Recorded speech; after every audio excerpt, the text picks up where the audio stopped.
ligne.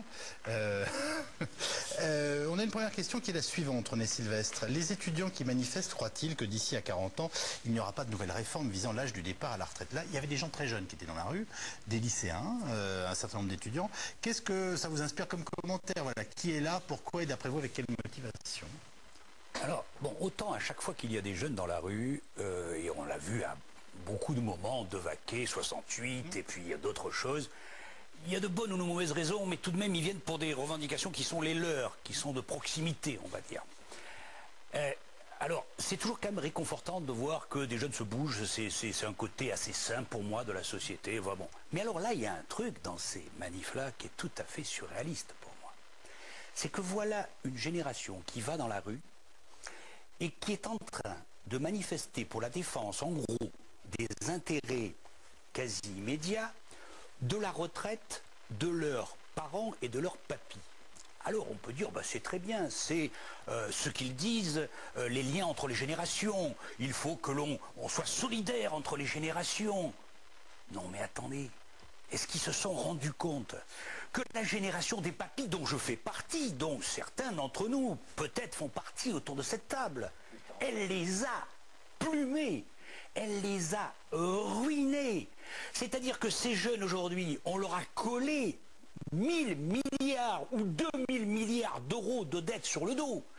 C'est le plus grand hold-up, non pas du siècle, de l'humanité tout entière. À côté de cela, l'affaire Madoff est une plaisanterie, parce que Madoff, au moins, il a plumé que des riches. C'est drôle ce que vous dites, mais on n'est pas obligé de le prendre au pied de la lettre. Non, mais quand même, c'est pire que l'affaire Madoff. Parce que Madoff, encore une fois, il a volé des gens, il a volé HSBC, Madame Bettencourt, je ne sais qui, enfin des imbéciles. Mais là, nous avons fait un hold-up sur notre jeunesse. Et tout ça, pourquoi avons-nous fait ce hold-up? Pourquoi avons-nous fait ces 1000 ou 2000 milliards de déficit depuis 30 ans?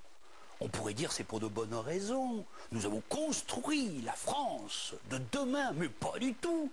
On a piqué tout simplement petit à petit dans la caisse, comme des petits malfrats, comme des arsouilles, comme disait De Gaulle. Enfin, je veux dire qu'on a piqué pour notre bien-être, entre guillemets, collectif. Alors évidemment, individuellement, nous sommes tous blancs comme neige. Nous avons tous aimé et aidé nos petits-enfants et nos enfants. Oui. Mais c'est collectif, c'est une association de malfaiteurs. Et voilà aujourd'hui que les jeunes vont dans la rue et disent solidarité. Mais nous devrions, et je parle devant monsieur le professeur de droit, qui nous faisait tout à fait un cours qui me rajeunissait, je veux dire, nous devrions être condamnés devant un prétoire. Condamnés. Conclusion, René Sylvestre, vous ne comprenez pas ce qu'ils font dans la rue. Non, je comprends. Alors par contre, si je dis ça, c'est que je pense que parfois ils l'expriment clairement. Non mais je pense que ce qu'ils disent, c'est nous sommes la première génération, et c'est vrai, c'est la conséquence de ce que je dis, qui va être moins bien lotie pour la première fois depuis des milliers d'années. Moins lotie, oui, depuis des milliers d'années, qui va être moins bien lotie que la précédente. C'est un événement historique et les jeunes sentent bien cet événement qui pèse sur leurs épaules. Ils sentent bien qu'ils ont le poids, alors ils le sentent confusément, qu'ils ont aussi ce poids de la dette et de tout ça qu'on leur raconte. Alors donc ce qu'ils crient, c'est dire mais merde, comment on va se sortir de ce truc? Et alors c'est vrai qu'ils le verbalisent, comme dirait notre ami psychiatre, sur...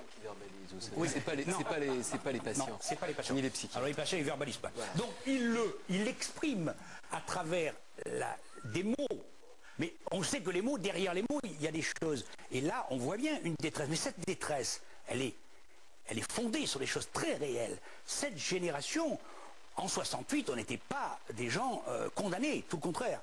Quand on manifestait. Aujourd'hui, c'est une génération totalement condamnée. Condamnée par qui? Par ceux qui le défendent. Et ça, c'est surréaliste. Tout le monde avait envie de réagir.